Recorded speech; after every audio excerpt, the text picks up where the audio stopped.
अस्सलाम वालेकुम वरहमतुल्लाहि वबरकातुहू। मैं होम्योपैथी डॉक्टर मोहम्मद असगर सिद्दीक अपने YouTube channel doctor Asgar Khan से आपसे मुखातिब हूँ। आज का जो हमारा टॉपिक है वो है ऑस्टियोआर्थराइट्स। ऑस्टियोआर्थराइट्स एक डीजनरेशन डिजीज़ है और इसका जो हमला है वो है कार्टिलेज पर। उम्र के साथ साथ ये बीमारी आती है। जो जो उम्र बढ़ती है तो इंसान के जिस्म में कई तब्दीलियाँ होती हैं, जैसे बाल सफ़ेद हो जाते हैं, इंसान बूढ़ा होने लगता है, जल्द पे जो है वो झुर्रियाँ पड़ जाती हैं। इसी तरह जोड़ भी कमज़ोर होकर बूढ़े हो जाते हैं। तो दो हड्डियाँ जोड़ बनाने में हिस्सा ले रही हैं, उनके दरमियान में एक नरम हड्डी की एक डिस्क होती है जिसको हम कार्टिलेज कहते हैं, वो इसमें जो है टूट फूट का शिकार होती है। ऑर्थराइट्स क्रोनिक प्रोग्रेसिव डीजनरेशन भी कहते हैं। इसमें जो क्रोनिक का मतलब ये है कि जो लंबे अरसे तक बीमारी चलती है उसको हम क्रोनिक कहते हैं। और प्रोग्रेसिव का मतलब ये है कि जो वक्त के साथ साथ आहिस्ता आहिस्ता बढ़ती चली जाए। एक जोड़ में दर्द कम है और आहिस्ता आहिस्ता जो है वो ज़्यादा होता चला जाएगा। अगर एक जोड़ मुतासिर है तो फिर दूसरा जोड़ पकड़ा जाएगा, इसके बाद तीसरा जोड़ पकड़ा जाएगा। तो जो आहिस्ता आहिस्ता प्रोग्रेस करे, तरक्की करे और बढ़ती चली जाए तो उसको प्रोग्रेसिव कहते हैं।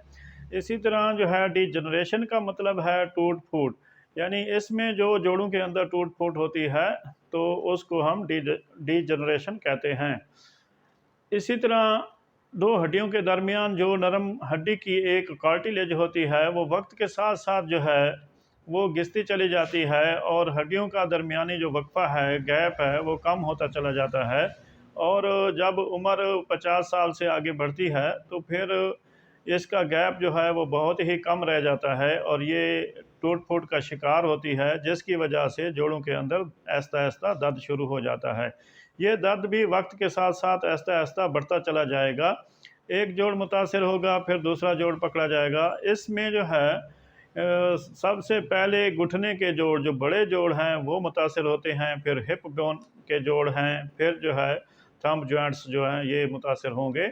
आर्थराइड में जो है दोनों साइडों के जोड़ पकड़े जाते हैं। अगर हाथ मुतासिर होते हैं तो दोनों हाथ पकड़े जाते हैं, और घुटने होंगे तो दोनों घुटने, यानी दोनों साइडों पे हमला करती है।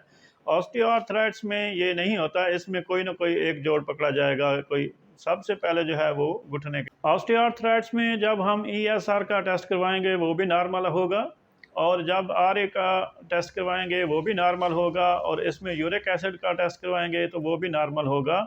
यानी इसकी वजह ना ही कोई यूरिक एसिड है, ना ही कोई रोमाटाइड आर्थराइट्स होगी, और ना ही आर फैक्टर होगा, बल्कि ये एक कुदरती अमल है। वक्त के गुजरने के साथ साथ जो है इंसान का जिस्म बूढ़ा होता है और उसके अंदर जो तब्दीलियां होती हैं उसकी वजह से ये बीमारी, छोटे कम उम्र लोगों में ये बीमारी नहीं होती, ये आखिरी उम्र के हिस्से में जो है ये बीमारी आती है।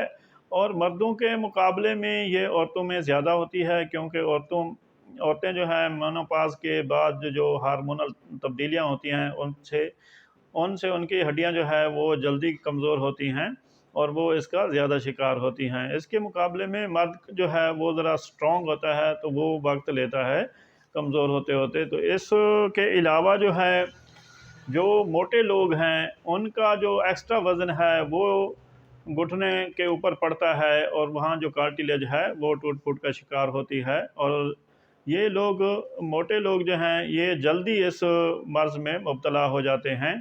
तो ये जो मरीज़ हैं ये लाइलाज मरीज़ बन जाते हैं। तो इनको सबसे पहले जो है वो वज़न अपना कम करना चाहिए, वज़न की तरफ आएँ। इसमें चिकनाई वाली जो ग़िज़ाएँ हैं वो उनको अवॉइड करें, फाइबर वाली ग़िज़ाएँ लें। खाने में सबसे पहले जो है वो सलाद का इस्तेमाल करें, खाना कम और अच्छा ले लें।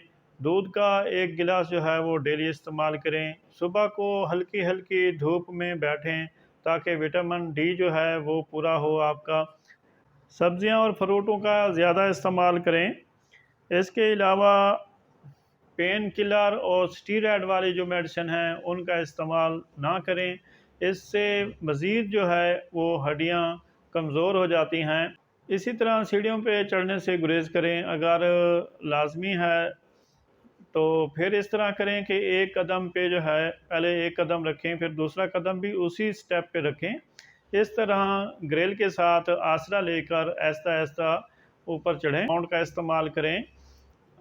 फर्श पे अलती पलती जो मारकर बैठते हैं वो ना बैठें और इस चेयर पे बैठें। नमाज के लिए जो है अगर घुटनों में ज़्यादा दर्द है तो फिर आप कुर्सी पे बैठ के नमाज अदा करें।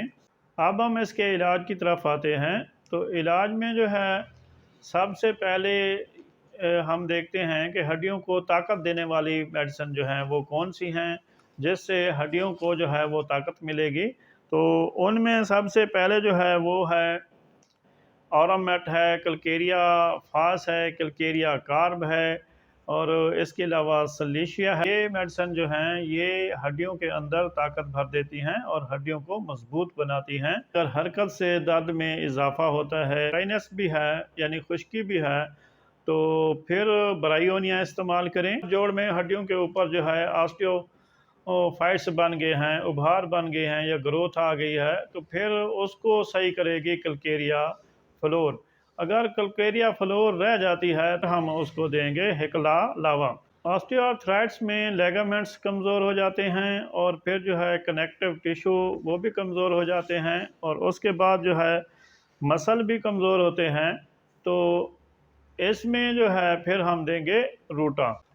ऑस्टियोआर्थराइटिस में सोनपन भी होता है। उस सोनपन को दूर करने के लिए और जोड़ों की साख्त को मजबूत करने के लिए, जो जोड़ बार बार उतर जाते हैं उनको भी ये कास्टिकम जो है वो मजबूत भी करेगी और इसका सोनपन जो है वो भी दूर करेगी।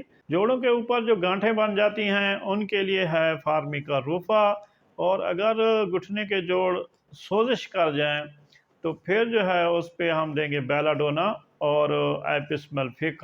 ऑस्टियोआर्थराइटिस में जो मेरा तरीक़ाकार है वो सबसे पहले मैं जो बेस में देता हूँ मियाज़म की मेडिसन, उसमें पहले वो मेडोरिनम, फिर सिफलिनियम और फिर जो है वो ड्रोसरा 1 mg की एक एक खुराक इसकी दे दें। बाद में 15 दिन के बाद या 1 महीने के बाद जो है दोबारा दोहराई करें इसकी। और इसके बाद जो है वो देंगे हम, अगर हरकत के साथ दर्द जो है वो बढ़ता है और बैठे रहने से कुछ अफाका रहता है तो फिर ब्रायोनिया लेंगे। अगर हरकत से आराम आता है और बैठने से ज़्यादा होता है तो फिर हम देंगे रिस्टॉक्स। अब ब्रायोनिया और रिस्टॉक्स में से कोई एक मेडिसिन ले लेंगे और ऑस्टियोफाइट्स के लिए हम लेंगे कल्केरिया फ्लोर। इस तरह हमारे पास 2 मेडिसिन हो जाएंगी, पहले ही रिस्टॉक्स या ब्रायोनिया और अगली दवाई जो है वो हो जाएगी कल्केरिया फ्लोर। इसके बाद हम हड्डियों को ताकत देने वाली जो मेडिसिन है उसमें औरमेट है, कल्केरिया कार्ब है, कल्केरिया फास है, सलीशिया है। तो उनमें से कोई एक सिलेक्ट कर लेंगे। मतलब एक हफ्ते में औरमेट दे देंगे, अगले हफ्ते में कल्केरिया फास दे देंगे और अगले हफ्ते में जो है वो देंगे सलीशिया और अगले हफ्ते में जो है वो कल्केरिया कार्ब। इनको जो है वो गाए बगाए हम देते रहेंगे ताकि हड्डियों को मजबूती मिलती रहे और हड्डियां मजबूत रहें और वक्त गुजरने के साथ साथ जो ये ऑस्टियोफाइट्स आ रहा है, जो डीजनरेशन हो रही है, ये कम से कम हो। लेगामेंट के लिए हम देते हैं रूटा और जोड़ को मजबूत करने और सोनपन को हटाने के लिए जो है वो हम देते हैं कास्टिकम। तो इस तरह हमारा जो इलाज बनेगा वो इस तरह बनेगा। ऑस्टियोफाइट में हम सबसे पहले जो है वो देंगे मेडोरिनम, फिर देंगे सिफलिनियम और फिर देंगे ड्रोसरा। इनकी 1 mg की एक एक खुराक देंगे शुरू में। इसके बाद जो है वो ब्रायोनिया या रिस्टॉक्स में से एक ले लें और कल्केरिया फ्लोर। अगर रिस्टॉक्स लेते हैं तो उसको सुबह शाम के हिसाब से दें या सुबह को दे दें रिस्टॉक्स या ब्रायोनिया, दोपहर को कल्केरिया फ्लोर और शाम को जो है वो दे दें रूटा और रात को कास्टिकम। अब ये 4 या 5 मेडिसिन हैं जिनको आपने सिलेक्ट करके देना है। और हड्डियों की ताकत के लिए जो है विटामिन डी के लिए जो सुबह की नरम नरम धूप है उसमें बैठें और जो कैल्शियम की कमी है उसके लिए कल्केरिया फास और 1 गिलास डेली का दूध इस्तेमाल करें। नेचुरल जो लिक्विड हैं वो इस्तेमाल करें। इंशाअल्लाह ताला जोड़ों के दर्द जो है अब आप तमाम के तमाम हल कर सकते हैं। अल्लाह आपकी मुश्किलात में आसानियाँ फरमाए और आपके मरीज़ों को शिफाए कामला आजिला अता फरमाए। अस्सलामु अलैकुम वरहमतुल्लाहि वबरकातुहू।